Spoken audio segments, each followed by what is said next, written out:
Going on, everybody? I am Centani and I am back finally. Real life has been a bit hectic over the past few months, and also dealing with networking and software hardware issues that hopefully have finally got resolved. So we will be jumping back into with some Warframe action. In this video I'm going to tell you all about the mastery system, what it does, what it means, and how you get mastery points if you don't already know.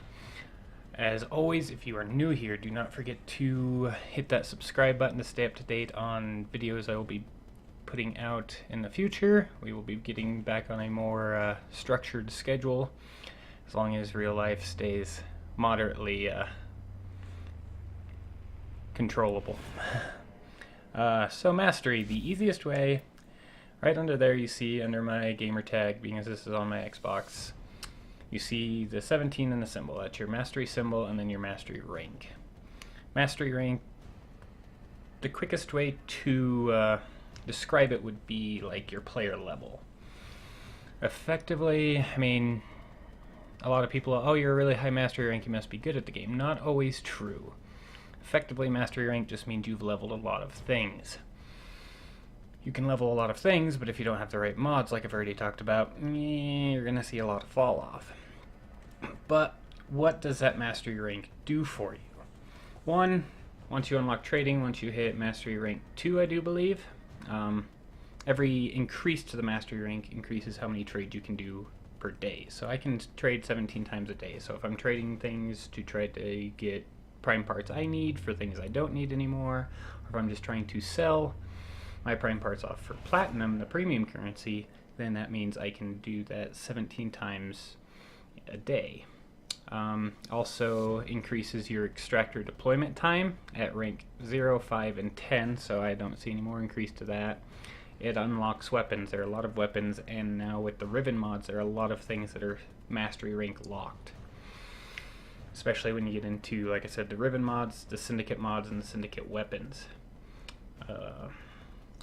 The other thing it does is when you get a new Warframe, Arcwing, Companion, Sentinel, weapon, anything, your mastery rank determines how many mod slots you have available at the beginning. So at mastery rank 17, where I'm at, I have 17 slots available on an unranked weapon. So you can effectively almost build a weapon before even leveling it. Comes in handy, but at the same time as you're leveling it, you can't really add too much to it until you're almost max leveled.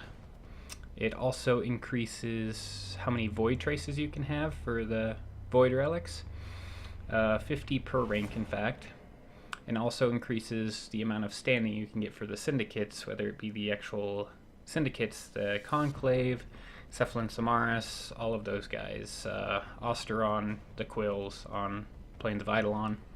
Increases how much you can get per day standing with them by 1,000 for every rank. So as you get higher with the mastery rank, you can level your syndicates a lot faster because you're able to get more standing every day. But now that all that is done, another thing is how you can get mastery. You get mastery by ranking up weapons, sentinels, arcwings, warframes, companions, everything. Everything that you can level up, you get mastery for. But the thing is, each of them have a little bit of a different number value. Like, for instance, weapons, sentinel weapons, and arcwing weapons give you 100 mastery points for each rank, up to 30. So at max, you can get 3,000 mastery from those. Warframes, companions, and arcwings are 200 for each rank, so that's 6,000 at max rank. The main objective of any mission also gives you some mastery. I mean, it's about an average about 63, maybe 65. We're going to be pushing it there, but right around the 60 region is what you get for every mission. And then if you're new, as you clear through your junctions, you get 1,000 mastery points for every junction you clear. The thing is, though, it has to be unique weapons. Has to be unique. Like if you forma something and relevel it, you do not get the mastery for that.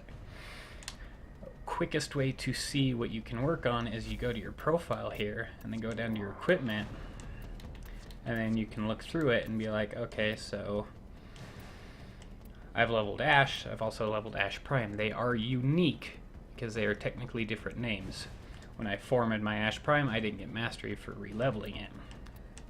Same thing with all the weapons, like Boltor and Boltor Prime are different. So like if you do get the Prime versions of things, if you're looking to level up your mastery, or if you're a completionist like I am that want to level everything, I always recommend to take the normal part. Like if you have Boltor Prime, pick up a Boltor if you haven't already and level it. You don't have to keep it, and you have the Prime version, but that also applies to like the Race, the Vandal versions of all the weapons and all that. So being as technically they're a different name, it does count. You do get the mastery points for it, even though technically it's the same weapon, just a different name.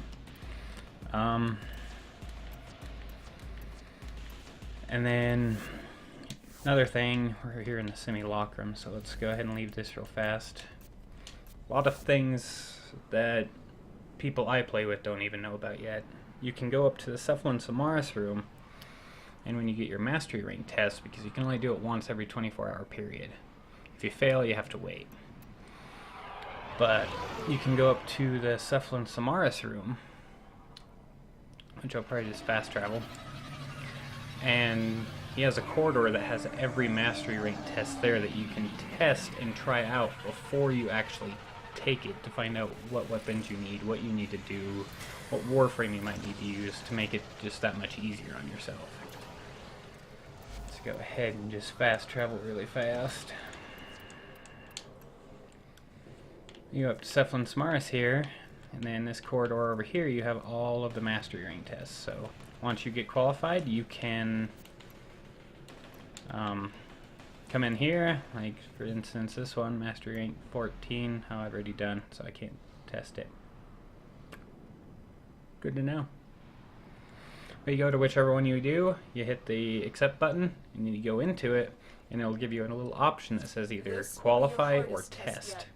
Defeat all incoming enemies. And you just test it until you figure out what you need to do. And once you have it figured out, you're comfortable enough to do it, go ahead and hit the qualify button, do your mastery test, and then you got your rank up. But that pretty much covers it, actually. It's nothing like super serious, but there are a lot of people I've realized that don't exactly understand what all the mastery system entails and what it can do for you. Like, it is really nice, when, especially since I'm forming things, having that 17, well, technically 34 with the catalyst or reactor placed into it to start off and re-level it. It's very handy to be able to basically fully mod something as you're forming it, so it's not completely useless for you for a while. So short little video, get back in the swing of things. There will be mod tutorial videos, see it in action on some of the things I've finally gotten finished, form it enough times to put a full build in. Still missing some mods I need to work on getting for some of the other builds I want to do and show you guys, but that's about it. I will also be continuing the Should You Play series with free-to-play titles across console and PC. But that's about it right now that I can think of. As always, thank you guys so much for stopping by. Don't forget to hit that subscribe button and give that like button a little tickle. See you guys.